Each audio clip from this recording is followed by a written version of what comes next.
Hi friends, welcome back to Sana's edu tips. കേറ്റഡ് മാരത്തോണിൻ്റെ പുതിയൊരു ക്ലാസ്സിലേക്ക് എല്ലാവർക്കും സ്വാഗതം. ഇന്നത്തെ ക്ലാസ്സിൽ നമ്മൾ ഡിസ്കസ് ചെയ്യുന്നത് എറിക്സൻ്റെ സൈക്കോ സോഷ്യൽ തിയറിയും അതുപോലെ തന്നെ സിഗ്മണ്ട് ഫ്രോയിഡിൻ്റെ സൈക്കോ അനലിറ്റിക് തിയറിയുമാണ്. അപ്പോൾ എല്ലാവരും പഠിച്ചിട്ടുണ്ടാകുമെന്ന് വിശ്വസിക്കുന്നു. അപ്പോൾ ഈ ഒരു മാരത്തോൺ സെഷനിലേക്ക് ഈ ഒരു ക്ലാസ് കാണുന്നതിന് മുമ്പ് ആ ഒരു ടോപ്പിക്കുകൾ പഠിച്ചാൽ കുറച്ചും കൂടി നല്ലതായിരിക്കും. അല്ലെങ്കിൽ ജസ്റ്റ് ഒന്നോ രണ്ടോ വട്ടം വായിച്ചിട്ട് വരികയാണെങ്കിൽ നിങ്ങൾക്ക് കറക്റ്റായിട്ട് ആൻസർ ചെയ്യാൻ പറ്റുമെങ്കിൽ നിങ്ങളുടെ സെൽഫ് കോൺഫിഡൻസ് ലെവലും ഇൻക്രീസ് ചെയ്യാൻ സാധിക്കും. അതുപോലെ തന്നെ നിങ്ങൾക്ക് കൺസെപ്റ്റും കുറച്ചും കൂടി ക്ലിയർ ആവാൻ സാധിക്കും. ഓക്കെ, അപ്പോൾ നമുക്ക് ക്ലാസ്സിലോട്ട് പോവാം. അതിന് മുമ്പായിട്ട് ഇന്നലെ ഈ ക്വസ്റ്റ്യന് ആൻസർ പറഞ്ഞപ്പോൾ അത് പ്രീ ഓപ്പറേഷൻ സ്റ്റേജ് എന്നാണ് പറഞ്ഞത്. അത് തെറ്റാണ്. സെൻസറി മോട്ടോ സ്റ്റേജിലാണ് വരുന്നത് കേട്ടോ. അപ്പോൾ ജസ്റ്റ് ഒന്ന് നോട്ട് ചെയ്യണേ എല്ലാവരും. അത് പറഞ്ഞപ്പോൾ അത് അങ്ങോട്ട് മാറിപ്പോയി. അപ്പോൾ ഈ ഒരു ക്വസ്റ്റ്യൻ്റെ answer, the concept of object permanence is attained during Piaget's dash stage of development. Sensory motor സ്റ്റേജിലാണ്. അതിൻ്റെ സമ്മറിയിലെല്ലാം ഞാൻ കറക്റ്റായിട്ട് തന്നത്. പക്ഷേ ഒരു ക്വസ്റ്റ്യൻ്റെ സൈഡ് പറഞ്ഞപ്പോൾ ഒന്ന് അങ്ങോട്ടും ഇങ്ങോട്ടും മാറിപ്പോയി. അപ്പോൾ ഒന്ന് ശ്രദ്ധിക്കണം. സെൻസറി മോട്ടോ സ്റ്റേജിലാണ്. Okay, concept of object permanence is attained during Piaget's sensory motor stage of development. So ഇതിൻ്റെ ആൻസർ ഞാൻ ആ മാരത്തോണിൻ്റെ കമൻറ്റ് സെക്ഷനിൽ ഞാൻ പിൻ ചെയ്തിട്ടുണ്ട്. ശ്രദ്ധിക്കാത്തവരുണ്ടെങ്കിൽ ശ്രദ്ധിക്കുക. സെൻസറി മോട്ടോ സ്റ്റേജാണ് റൈറ്റ് ആൻസർ. ഓക്കെ, അപ്പം നമുക്ക് നോക്കാം എറിക്സൻ്റെ തിയറിയുമായി ബന്ധപ്പെട്ട ക്വസ്റ്റ്യൻസ് നോക്കാം. Erikson was founder of dash psycho social development, sociological development, psychological development, none of these. അപ്പോൾ എറിക്സൺ വാസ് ഫൗണ്ടർ ഓഫ് ഏതാണ്? സൈക്കോ സോഷ്യൽ ഡെവലപ്മെൻറ്റ് അല്ലേ. അപ്പോൾ നമ്മൾ തിയറി പഠിക്കുന്ന സമയത്ത് ഞാൻ പറഞ്ഞിരുന്നു പേരും തിയറിയും ഒരുമിച്ച് പഠിച്ചുകൊണ്ട് പോകുക അല്ലേ. അപ്പോൾ നമുക്ക് കൺഫ്യൂസ്ഡ് ആവില്ല. കാരണം നമ്മൾ ഒത്തിരി തിയറീസ് നമുക്ക് പഠിക്കാനുണ്ട്. സോ അങ്ങോട്ടും ഇങ്ങോട്ടും മാറിപ്പോവാതിരിക്കാൻ അപ്പോൾ Erikson theory of psycho social development അങ്ങനെ ഒരുമിച്ച് തന്നെ പഠിക്കാം. ഓക്കെ, നെക്സ്റ്റ് നോക്കാം. Erikson theory emphasized Option A, repeated resolutions of unconscious conflicts about sexual energy. Option B, developmental change throughout the human lifespan. Option C, changes in children's thinking as they mature.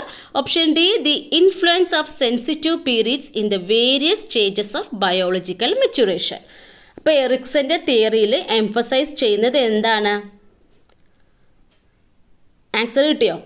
Option B ആണ്, developmental change through out the human life span. അപ്പോൾ നമ്മുടെ എറിക്സൻ്റെ theory എന്ന് പറഞ്ഞാൽ ശരിക്കും ഒരു പേഴ്സണാലിറ്റിയുടെ തിയറിയാണ് അല്ലേ. Personality തിയറിയിലാണ് വരുന്നത് നമ്മുടെ എറിക്സൻ്റെ ഈ ഒരു സൈക്കോ സോഷ്യൽ ഡെവലപ്മെൻറ്റ് തിയറി എന്ന് പറയുന്നത്. ഇവിടെ എറിക്സൺ എന്താ ചെയ്യുന്നത്?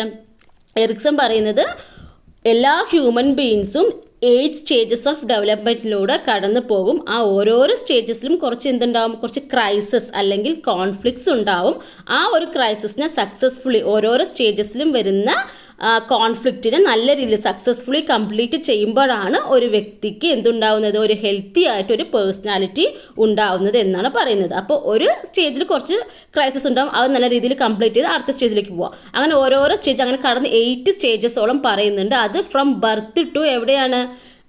എൻഡ് വരെ. ദാറ്റ് മീൻസ് ലേറ്റ് അഡൾട്ട്ഹുഡ് വരെ പറയുന്നുണ്ട്. സോ അതുകൊണ്ട് തന്നെ എന്താണ് നമുക്ക് ആൻസറിൽ ഏതാണ്? Developmental change through out the human life span അല്ല. ഒരാൾ ജനിക്കുന്നത് മുതൽ മരണം വരെയുള്ള ഒരു ഡെവലപ്മെൻറ്റാണ് ഇവിടെ നമ്മുടെ എറിക്സൺ ഈ ഒരു സൈക്കോ സോഷ്യൽ ഡെവലപ്മെൻറ്റ് തിയറിയിലൂടെ പറയുന്നത്. സോ നമുക്കിതിൽ ആൻസർ എന്തായിട്ട് വരും? ഓപ്ഷൻ ബി ആണ് അല്ലേ. അപ്പോൾ 8 സ്റ്റേജസ് ആണ്. അപ്പോൾ എറിക്സൻ്റെ തിയറിയിൽ എത്ര സ്റ്റേജസ് ഉണ്ടെന്ന് ചോദിക്കാറുണ്ട്. കാരണം നമ്മൾ ഒത്തിരി തിയറീസ് ഒക്കെ പഠിക്കുന്നുണ്ട്, അതിൽ കുറേ സ്റ്റേജസ് എല്ലാം വരുന്നുണ്ട്. സോ അപ്പോൾ എറിക്സൻ്റെ തിയറിയിൽ എത്ര സ്റ്റേജസിൻ്റെ? എറിക്സൺ 8 അങ്ങനെ കണക്ട് ചെയ്താൽ മതി. Ericsson 8 stages. ഓക്കെ, അപ്പോൾ ഏതൊക്കെയാണ് സ്റ്റേജസ് എന്ന് കറക്റ്റ് അറിഞ്ഞു വെച്ചിരിക്കുക.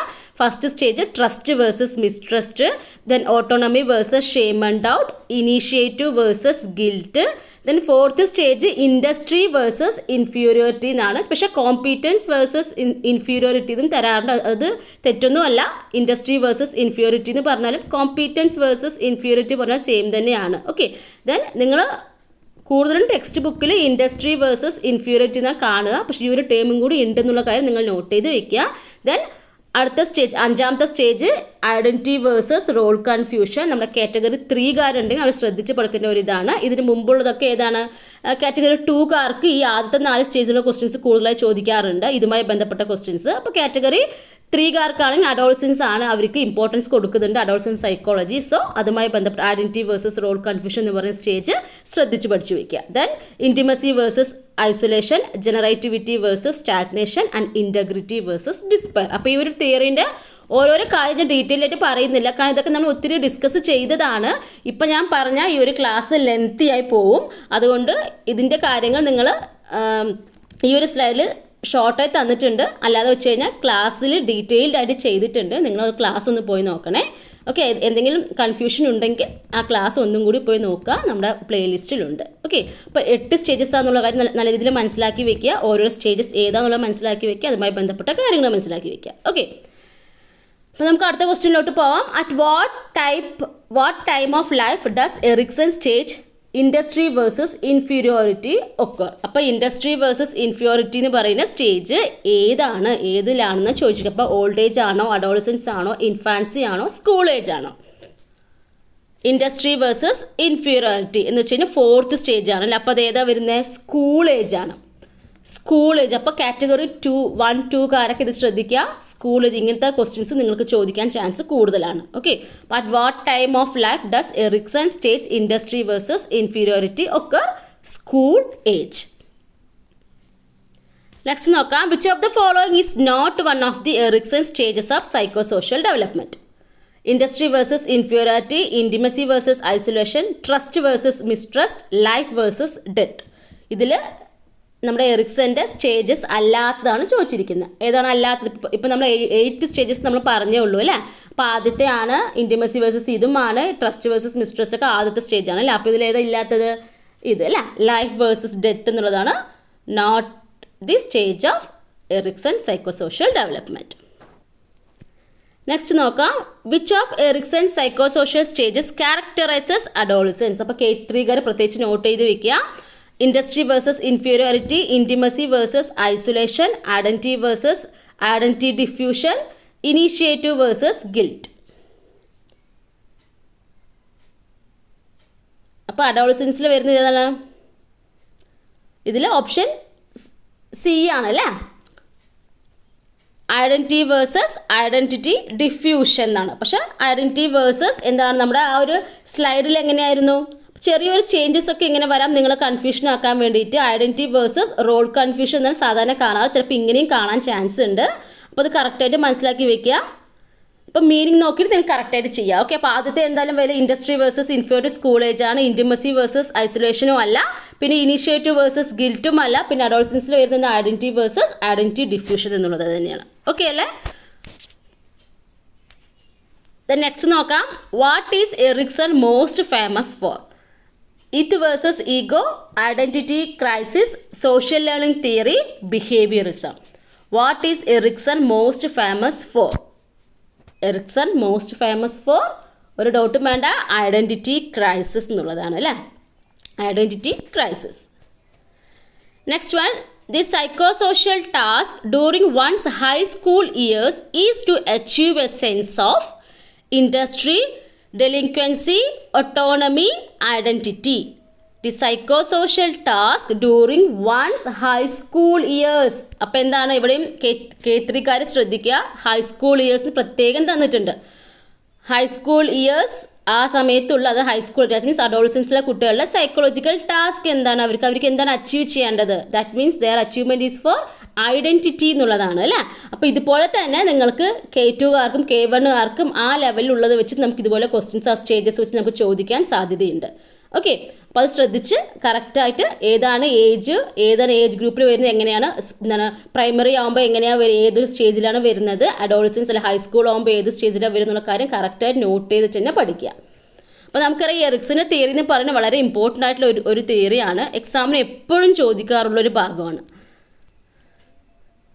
നെക്സ്റ്റ് നോക്കാം. Each stage in Erikson model of psychosocial development can be characterised by a period of creative tension and achievement scale for growth, a different psychological crisis. Option D, A and B. Each stage in Erikson model of psychosocial development can be characterised by. അപ്പോൾ ഓരോരോ സ്റ്റേജിലും കുറച്ച് കാര്യങ്ങൾ പറയുന്നുണ്ട് അല്ലേ. അപ്പോൾ അത് clear ആയിട്ടാണ് നമ്മുടെ എറിക്സൺ പറയുന്നത് ക്രൈസിസ് എന്ന് പറഞ്ഞിട്ടില്ല, സൈക്കോളജിക്കൽ ക്രൈസിസ് എന്ന് പറയുന്നുണ്ട്. So A different psychological crisis. അപ്പോൾ ഓരോരോ സ്റ്റേജിലും കുറച്ച് സൈക്കോളജിക്കൽ ക്രൈസിസ് ഉണ്ടാവും. അത് നല്ല രീതിയിൽ കംപ്ലീറ്റ് ചെയ്ത് അടുത്ത സ്റ്റേജിലേക്ക് പോകുക എന്നുള്ളതാണ് ഓരോരോ സ്റ്റേജിലുണ്ട് ഓരോരോ വ്യക്തികൾക്ക് ഉണ്ടാകുന്ന ടാസ്ക്. അപ്പോൾ അങ്ങനെ നല്ല രീതിയിൽ കംപ്ലീറ്റ് ചെയ്ത് 8 സ്റ്റേജസിലേക്ക് പോകുമ്പോഴാണ് ഒരു വ്യക്തിയിൽ നല്ലൊരു പേഴ്സണാലിറ്റി, ഒരു ഹെൽത്തി ആയിട്ടൊരു പേഴ്സണാലിറ്റി ഉണ്ടാവുന്നത് എന്നാണ് എറിക്സൺ പറയുന്നത്. അപ്പോൾ എ ഡിഫറെൻറ്റ് സൈക്കോളജിക്കൽ ക്രൈസിസ് എന്നുള്ളതാണ്. ഓക്കെ അല്ലേ? Then, what is the term that Erikson coined? Oedipus complex, self-fulfilling prophecy, identity crisis, positive reinforcement.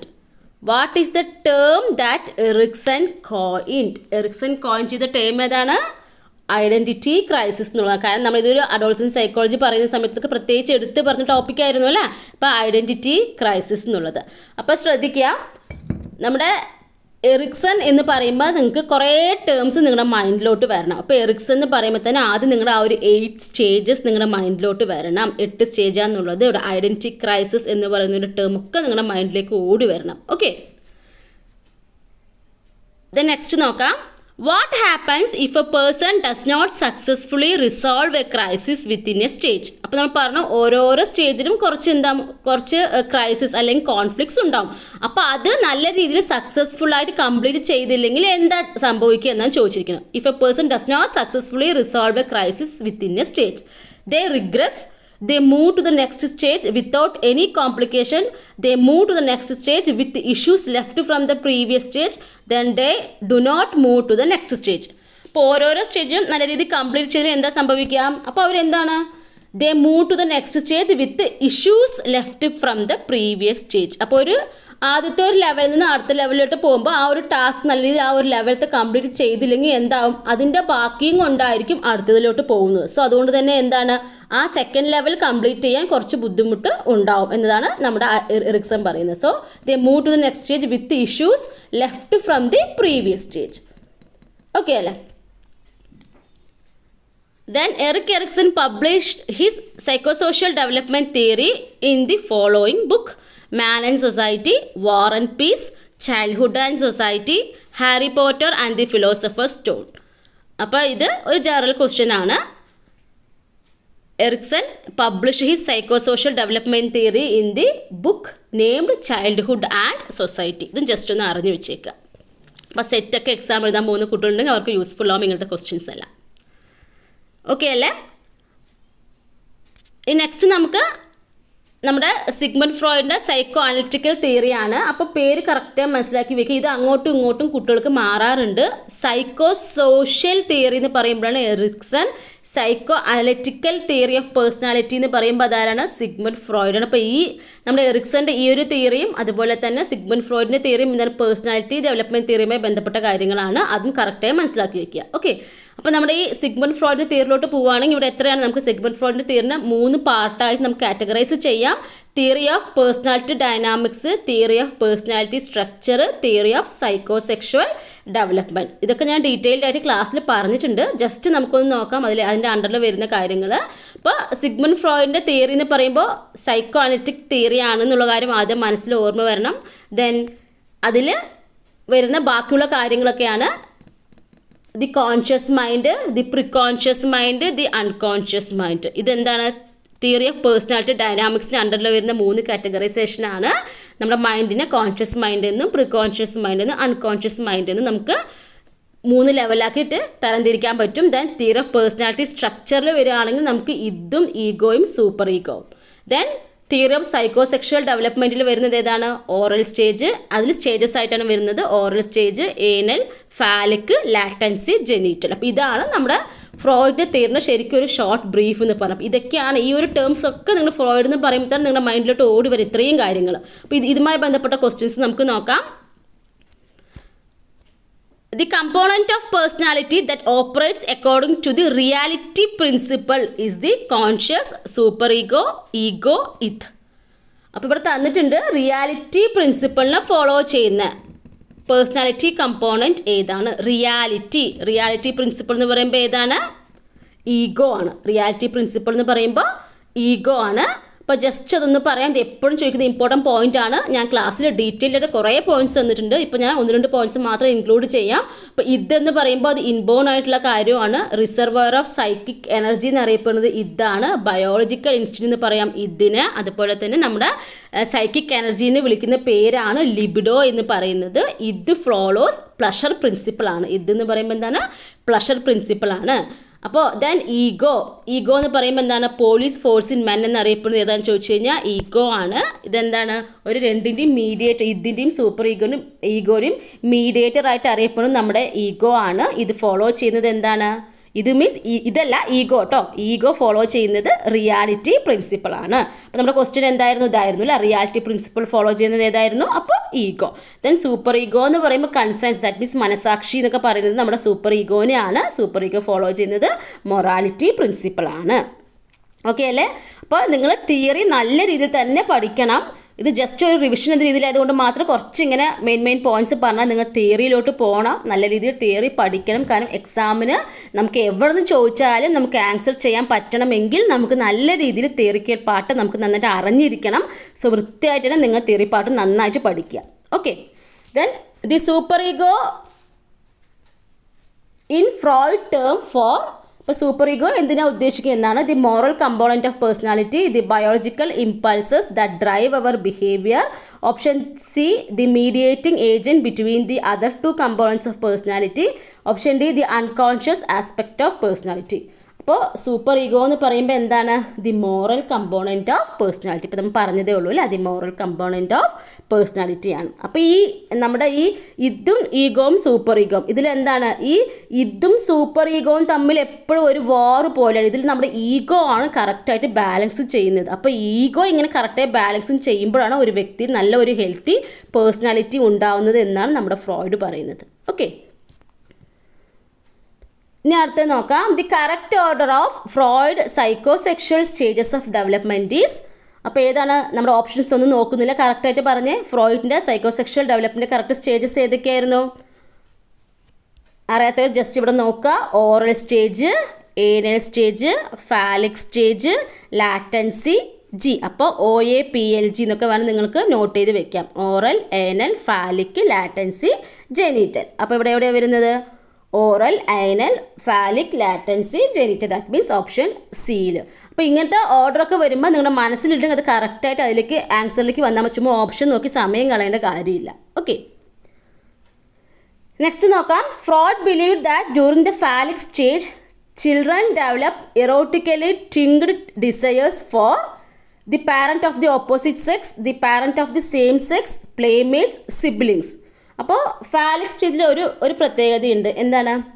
Phallic സ്റ്റേജിൽ കുട്ടികളിൽ കാണുന്ന ഒരു മാറ്റങ്ങളാണ് ഇഡിപ്പസ് കോംപ്ലക്സ് എന്ന് പറയുന്നതും ഇലക്ട്രോ കോംപ്ലക്സ് എന്ന് പറയുന്നത്. അപ്പോൾ ഇഡിപ്പസ് കോംപ്ലക്സ് എന്ന് വെച്ച് കഴിഞ്ഞാൽ എന്താണ്? ബോയ്സ്. അപ്പോൾ ഇടിക്കുക എന്ന് പറയുമ്പോൾ ബോയ്സ് അല്ലേ? അപ്പോൾ ബോയ്സുകൾക്ക്, അതായത് ആൺകുട്ടികൾക്ക് അമ്മമാരോടുള്ള ഒരു പ്രത്യേക ഒരു അട്രാക്ഷനും അതുപോലെ തന്നെ അച്ഛന്മാർ ചെറിയ ആ സമയത്ത് തോന്നുന്ന ഒരു ദേഷ്യം, ഒരു റിവാൾവറി, ഇതാണ് ഇവിടെ ഉദ്ദേശിക്കുന്നത്. അപ്പോൾ ഇഡിപ്പസ് കോംപ്ലക്സ് എന്ന് പറയുമ്പോൾ ബോയ്സിന് ഓപ്പോസിറ്റ് സെക്സായ അമ്മയോടുള്ള ഒരു attraction. Okay. Then electro complex ആകുമ്പോൾ തിരിച്ചതിൻ്റെ ഓപ്പോസിറ്റ്. ഇലക്ട്ര എന്ന് പറയുമ്പോൾ ഗേൾസിന് ആരോട്? ഫാദറോടുള്ളൊരു അട്രാക്ഷൻ. അപ്പോൾ അതിനാണ് ഇഡിപ്പസ് കോംപ്ലക്സും ഇലക്ട്രോ കോംപ്ലക്സ് എന്ന് പറയും. ഇതും എക്സാമിന് ചോദിക്കാറുണ്ട്. അങ്ങോട്ടും ഇങ്ങോട്ടും മാറിപ്പോകാനും ഏറ്റവും കൂടുതൽ ചാൻസ് കൂടുതലാണ്. അപ്പോൾ നിങ്ങൾ ഇത് ഇങ്ങനെ ഓർക്കുക. ഇടിക്കുക, ബോയ്സ് അല്ലേ ഇടിക്കുക അല്ലേ? ഇടിച്ച് കളിക്കുന്നത് കൂടുതലും ബോയ്സ് ആണല്ലോ. അപ്പോൾ ഇഡിപ്പസ് കോംപ്ലക്സ് എന്ന് പറയുമ്പോൾ ബോയ്സ് ആകുമ്പോൾ ഒരു ഓപ്പോസിറ്റ് ആയിട്ടുള്ള ഒരു അമ്മയോടുള്ള ഒരു അട്രാക്ഷൻ, അങ്ങനെ ഓർത്ത് വെക്കുക. പിന്നെ ഗേളിൻ്റെ പേര് ഇലക്ട്ര എന്നുള്ള പേരുള്ള ഒരു ഗേളാണെന്ന് അങ്ങനെ ഓർത്ത് വെക്കുക. അങ്ങനെ നിങ്ങൾ കണക്ട് ചെയ്ത് എങ്ങനെയെങ്കിലും കറക്റ്റായിട്ട് പഠിച്ചു വെക്കുക. അപ്പോൾ നമുക്ക് ആൻസർ പേപ്പറിൽ തെറ്റിപ്പോകത്തില്ല. അപ്പോൾ ഇവിടെ നോക്കിയേ, അപ്പോൾ ഈ ഒരു ഫാലിക് സ്റ്റേജും തന്നിട്ടുണ്ട്. അപ്പോൾ ഈ ഒരു സംഭവം ഉണ്ടാകുന്നത് എപ്പോഴാണ്? ഫാലിക് സ്റ്റേജിലാണ്. അത് നിങ്ങൾ കറക്റ്റായിട്ട് ഓർത്ത് വയ്ക്കുക. ഒരിക്കൽ ചോദിച്ചിട്ടുണ്ട് ക്വസ്റ്റ്യൻ പേപ്പറിൽ. ഇലക്ട്രോ കോംപ്ലക്സും ഇഡിപ്പസ് കോംപ്ലക്സും വരുന്നത് ഏത് സ്റ്റേജിലാണെന്ന് ചോദിച്ചിട്ടുണ്ട്. അപ്പോൾ ഏത് സ്റ്റേജിലാണ്? ഫാലിക് സ്റ്റേജിലാണ്. സോ ഇവിടെ ഫാലിക് സ്റ്റേജും തന്നിട്ടുണ്ട്. ഇവിടെ എന്താ സംഭവം? The parent of the opposite sex എന്നുള്ളതാണ് അല്ലേ? ഓപ്പോസിറ്റ് സെക്സിനോട് ഒരു അട്രാക്ഷനോട് ഉദ്ദേശിക്കുന്നത്. ഓക്കെ അല്ലേ? Then next, 4-year-old Sam has erotically tinged desires for his mother and also feels hostility to his father. Freud would conclude that Sam is experiencing the Oedipus complex, phallic complex, identification complex, genital complex. പറഞ്ഞിട്ടുണ്ട് Sam boy ആണ്. ആരോടാണ്? മദറോടാണ് അല്ലേ. അപ്പോൾ എന്താ വരിക? മദറോടുള്ള ഒരു attraction, desire. അപ്പോൾ എന്താ വരിക ഇവിടെ? Oedipus complex. ഓക്കെ. ഇപ്പോൾ പെട്ടെന്ന് തന്നെ ക്വിക്ക്, കാരണം നമ്മുടെ കേറ്ററ്റിൻ്റെ ക്വസ്റ്റ്യൻ പേപ്പറൊക്കെ വലിയ ലെങ്തി ക്വസ്റ്റ്യൻ പേപ്പറാണ്. അപ്പോൾ നിങ്ങൾക്ക് ഞാൻ പറഞ്ഞു, എപ്പോഴും ഞാൻ പറയാറുണ്ട്, കേറ്റിറ്റ് ആണെങ്കിലും സീറ്റിറ്റ് ആണെങ്കിലും നമുക്ക് കുറച്ച് ഒരു ടോപ്പിക്കുമായി ബന്ധപ്പെട്ട കീ പോയിന്റ്സ് ഉണ്ട്, അതുമായിട്ട് കണക്ട് ചെയ്ത് പോയി കഴിഞ്ഞാൽ നിങ്ങൾക്ക് ക്വസ്റ്റ്യൻ എത്ര ലെങ്തി ആണെങ്കിലും പോലും നമുക്ക് വേഗം ആൻസർ കണ്ടെത്താൻ സാധിക്കും. ചുമ്മാ ഓപ്ഷൻസ് നോക്കിയിട്ട് എഗെയിൻ റീഡ് ചെയ്ത് നമുക്ക് ടൈം കളയേണ്ട കാര്യമില്ല. ഒരിക്കൽ വായിക്കുമ്പോൾ തന്നെ പോയിന്റ്സ്, കീ പോയിന്റ്സ് ജസ്റ്റ് ഒന്ന് അണ്ടർലൈൻ ചെയ്യുക. അപ്പോൾ ഈ നോട്ടിൽ നിന്ന് വരുന്ന ക്വസ്റ്റ്യൻസ് ആണെങ്കിൽ ആ നോട്ടിനെ അണ്ടർലൈൻ ചെയ്തിട്ട് ബാക്കി റീഡ് ചെയ്യുക. അങ്ങനെയൊക്കെ ആവുന്ന സമയത്ത് നിങ്ങൾക്ക് പെട്ടെന്ന് തന്നെ ആൻസറിലേക്ക് എത്താൻ സാധിക്കും. ഓക്കെ, നെക്സ്റ്റ് നോക്കാം. The unconscious contains material that can be easily be brought to awareness. Everything we are aware at a given moment. Repressed memories and emotions, thoughts, perceptions and memories. അപ്പോൾ അൺകോൺഷ്യസ് മൈൻഡിൽ എന്താ ഉണ്ടാവുക? Repressed memories and emotions ആണ് അല്ലേ. Repressed memories and emotions ആണ് ഉണ്ടാവുക അല്ലേ. അപ്പോൾ അത് നമുക്ക് ജസ്റ്റ് അതൊന്ന് നോക്കാം നമുക്ക്. അപ്പോൾ നമ്മുടെ മൈൻഡിന് 3 ലെയർ ഉണ്ട്. കോൺഷ്യസ് മൈൻഡും, പ്രികോൺഷ്യസ് മൈൻഡും, അൺകോൺഷ്യസ് മൈൻഡും. ഇത് വളരെ ഇമ്പോർട്ടൻ്റ് ആണ്. അപ്പോൾ കോൺഷ്യസ് മൈൻഡ് എന്ന് പറയുമ്പോൾ ഇവിടെ എന്താണ്? കോൺഷ്യസ് ആയിട്ട് അല്ലേ. We are aware at given moment. ഇപ്പോൾ നമ്മൾ എന്താണ് അവെയർ ആയിരിക്കുന്ന സമയത്ത് അതിനാണ് നമ്മൾ കോൺഷ്യസ് മൈൻഡ് എന്ന് പറയുന്നത്.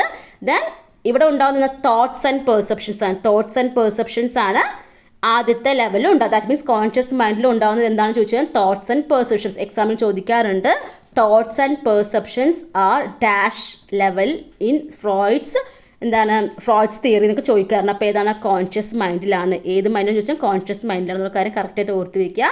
ദെൻ പ്രികോൺഷ്യസ് മൈൻഡ് എന്ന് പറയുമ്പോൾ നമ്മുടെ കോൺഷ്യസ് മൈൻഡിൻ്റെയും അൺകോൺഷ്യസ് മൈൻഡിൻ്റെയും ഇടയിൽ വരുന്നതാണ് പ്രികോൺഷ്യസ് മൈൻഡ് എന്ന് പറയുന്നത്. Okay, between conscious and unconscious part of മൈൻഡാണ്. ഇവിടെ പ്രികോൺഷ്യസ് എന്ന് പറയുമ്പോൾ നമുക്കറിയാം എന്താണ് ഇവിടെ എന്താണ്? Not fully aware but we can recalled easy. അപ്പം നമുക്ക് ഫുള്ളി അവെയർ അല്ല, പക്ഷെ നമുക്ക് എന്ത് ചെയ്യാൻ പറ്റും? നമുക്ക് നല്ല രീതിയിൽ ഈസി ആയിട്ട് നമുക്ക് റീകോൾ ചെയ്ത് എടുക്കാൻ പറ്റുന്നതാണ് ഈ പ്രികോൺഷ്യസ് മൈൻഡ് എന്ന് പറയുന്നത്. അവിടെ ഉണ്ടാകുന്നതാണ് നമ്മൾ പഠിച്ച ഈ കാര്യങ്ങൾ. ദാറ്റ് മീൻസ് നമ്മുടെ മെമ്മറീസ്, സ്റ്റോർഡ് നോളേജ് ഒക്കെയാണ് നമ്മൾ ഈ പ്രികോൺഷ്യസ് മൈൻഡിൽ ഉണ്ടാവുക. Then unconscious mind. അപ്പോൾ നമ്മുടെ ഫ്രോയിഡിൻ്റെ തിയറിയിൽ ഏറ്റവും കൂടുതൽ ഇമ്പോർട്ടൻസ് കൊടുത്തത് ഫ്രോയിഡ് അൺകോൺഷ്യസ് മൈൻഡിലാണ്. Okay, deeper layer of mind ഏത് ചോദിച്ചു കഴിഞ്ഞാൽ അത് അൺകോൺഷ്യസ് മൈൻഡാണ്. ഇവിടെ ഞാൻ എന്താണ്? കണ്ടെയ്ൻസ് റിപ്രസ്ഡ് വിഷസ്, ഫിയേഴ്സ്, സെൽഫിഷായ നമ്മുടെ നീഡ്സ്, അൺഅക്സെപ്റ്റബിൾ ആയിട്ടുള്ള സെക്ഷുവൽ ഡിസയേഴ്സ്, അപ്പോൾ ഷെയിംഫുൾ ആയിട്ടുള്ള എക്സ്പീരിയൻസ്, അതുപോലെ തന്നെ വയലൻ്റ് ആയിട്ടുള്ള മോട്ടീവ്സ്, ഇതൊക്കെ ഉള്ളത് എവിടെയാണ്? അൺകോൺഷ്യസ് മൈൻഡിലാണ്. അപ്പോൾ നമ്മുടെ ക്വസ്റ്റ്യൻ ഇതായിരുന്നില്ലേ? ദ അൺകോൺഷ്യസ് മൈൻഡ് കണ്ടന്റ് എന്താണ്? അപ്പോൾ റിപ്രസ്ഡ് ആയിട്ടുള്ള മെമ്മറീസും ഇമോഷൻസും. ഓക്കെ അല്ലേ? അപ്പോൾ ഇതും നിങ്ങൾ കറക്റ്റായിട്ട് ഓർത്ത് വയ്ക്കുക. അറിയാത്തവരുണ്ടെങ്കിൽ ജസ്റ്റ് ഒന്ന് ഈ ഒരു പോയിന്റെല്ലാം നോട്ട് ചെയ്ത് വെക്കുക.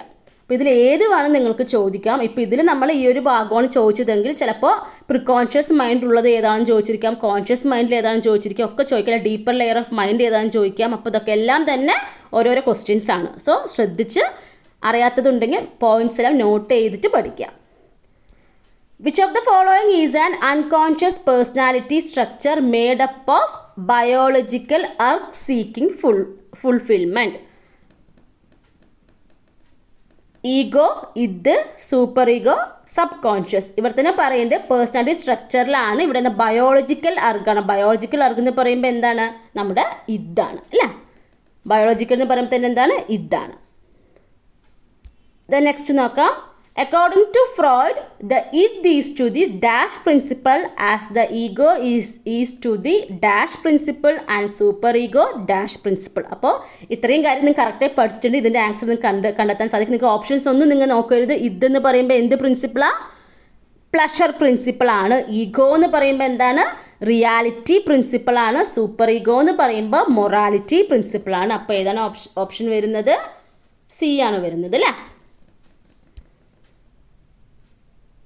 ഓക്കെ അല്ലേ? ഇപ്പോൾ കുറേ ക്വസ്റ്റ്യൻസ് എല്ലാം ഡിസ്കസ് ചെയ്തു. ഒത്തിരി വെറൈറ്റി ക്വസ്റ്റ്യൻസാണ് ഇതിന് ഇൻക്ലൂഡ് ചെയ്യുന്നത്. ഒരേപോലത്തെ ക്വസ്റ്റ്യൻസ് റിപ്പീറ്റ് ആവേണ്ടെന്ന് വെച്ചിട്ടാണ്. അപ്പോൾ നമ്മുടെ ഈ ഒരു നിങ്ങൾക്ക് ഈ ഒരു നമ്മുടെ ക്ലാസ് കണ്ടാൽ നിങ്ങൾക്ക് മനസ്സിലാവും. ആദ്യം മുതൽ തന്നെ നമ്മുടെ ക്ലാസ്സിൽ അങ്ങനെ ക്വസ്റ്റ്യൻസ് ഞാൻ അങ്ങനെ റിപ്പീറ്റ് ചെയ്യാറില്ല. മാക്സിമം 99% റിപ്പീറ്റഡ് ആയിട്ടുള്ള ക്വസ്റ്റ്യൻസ് വരാറില്ല.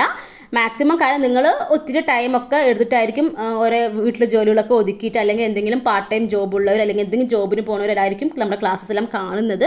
അപ്പോൾ അവരുടെ ടൈമും നല്ല രീതിയിൽ അവർക്ക് ആ ഒരു ക്ലാസ്സിൽ പുതിയ പുതിയ കാര്യങ്ങൾ കൊടുക്കുക എന്ന ലക്ഷ്യത്തോടെയാണ് ക്വസ്റ്റ്യൻസ് എല്ലാം നമ്മൾ സെലക്ട് ചെയ്യുന്നത്. സോ അതുകൊണ്ട് തന്നെ വെറൈറ്റി ക്വസ്റ്റ്യൻസ് ആയിരിക്കും. പിന്നെ ബേസിക് ആയിട്ടുള്ള ക്വസ്റ്റ്യൻസ് അങ്ങനെയെല്ലാം നമുക്ക് എക്സാം ബൂസ്റ്റർ സീരീസിൽ ഡിസ്കസ് ചെയ്യാം. നമുക്ക് അടുത്ത് തന്നെ നമുക്ക് എക്സാം ഡേറ്റ് അല്ലെങ്കിൽ നമ്മുടെ നോട്ടിഫിക്കേഷൻ വരാറായി 1 വീക്കിനുള്ളിൽ വരുമെന്നാണ് അറിയാൻ പറ്റുന്നത്. അപ്പോൾ മാക്സിമം നല്ല രീതിയിൽ പഠിച്ചു തുടങ്ങുക. ബാക്കിയുള്ള സബ്ജക്ട്സ് ഇതുപോലെ തന്നെ ഒപ്പം തന്നെ കണ്ടിന്യൂ ചെയ്ത് കൊണ്ടുപോവുക. ഓക്കെ, അപ്പോൾ നമ്മൾ ഇന്നത്തെ ക്ലാസ് ഇവിടെ വൈൻഡപ്പ് ചെയ്യുകയാണ്. അപ്പോൾ നാളത്തെ ടോപ്പിക് ഏതാണ്? അഡോളസൻസ് സൈക്കോളജിയുടെ ബേസിക് ആയിട്ടുള്ള കാര്യങ്ങളാണ്. പിന്നെ ഡെവലപ്മെൻറ്റൽ ടാസ്കും. ഓക്കെ, ബേസിക് ആയിട്ട് അഡോളസൻസ് സൈക്കോളജിയുമായി റിലേറ്റ് ചെയ്ത കാര്യങ്ങളും അവർ പ്രോബ്ലംസും നീഡ്സും ഒക്കെ വരുന്നില്ല, ആ ഒരു ഭാഗമാണ്. പിന്നെ ഡെവലപ്മെൻറ്റൽ ടാസ്കും. അപ്പോൾ ഈ ഒരു സെഷൻ ക്ലിയർ ആയെന്ന് വിശ്വസിക്കുന്നു. അപ്പോൾ തിയറി ഒരുപാട് ഉള്ളിലോട്ട് പോകാതിരിക്കാൻ കാരണം ഇപ്പോൾ തന്നെ നമുക്ക് അത്യാവശ്യം ടൈം ആയില്ല, 25 മിനിറ്റ്സ് എബോ ആയി. അപ്പോൾ അതുകൊണ്ടാണ് ഒത്തിരി ഡീറ്റെയിൽ ആയിട്ട് തിയറിലോട്ട് പോകാത്തത്. അപ്പോൾ തിയറി നിങ്ങൾ എന്ത് ചെയ്യുക, നമ്മുടെ ലിങ്ക് ഉണ്ട്, നിങ്ങൾക്ക് അത് വേണമെങ്കിൽ റെഫർ ചെയ്യാം, അല്ലെങ്കിൽ ബുക്സ് നോക്കിയിട്ടോ നിങ്ങൾക്ക് എങ്ങനെയെങ്കിലും ആ ഒരു തിയറി അറിയാത്ത ഭാഗം നല്ല രീതിയിൽ പഠിക്കുക. അപ്പോൾ നാളത്തെ ടോപ്പിക്ക് നല്ല രീതിയിൽ പ്രിപ്പയർ ആയിട്ട് വരും. അപ്പോൾ നമുക്ക് വേഗം തന്നെ ക്വസ്റ്റ്യൻസ് ആൻസർ എന്ന രീതിയിൽ വേഗം പറഞ്ഞു പോവാം. ഇമ്പോർട്ടൻ്റ് ആയിട്ടുള്ള കാര്യങ്ങളൊക്കെ അറിയാത്ത കാര്യങ്ങൾ നോട്ട് ചെയ്ത് വെച്ച് പഠിക്കുക. അപ്പോൾ okay, thank you very much. Then നമുക്ക് നെക്സ്റ്റ് ക്ലാസ്സിൽ മീറ്റ് ചെയ്യാം. Keep watching. നമ്മുടെ ചാനൽ ആദ്യമായി കാണുന്നവരുണ്ടെങ്കിൽ സബ്സ്ക്രൈബ് ചെയ്യാൻ മറക്കല്ലേ. ഇഷ്ടപ്പെടുവാണെങ്കിൽ ലൈക്കും കൂടി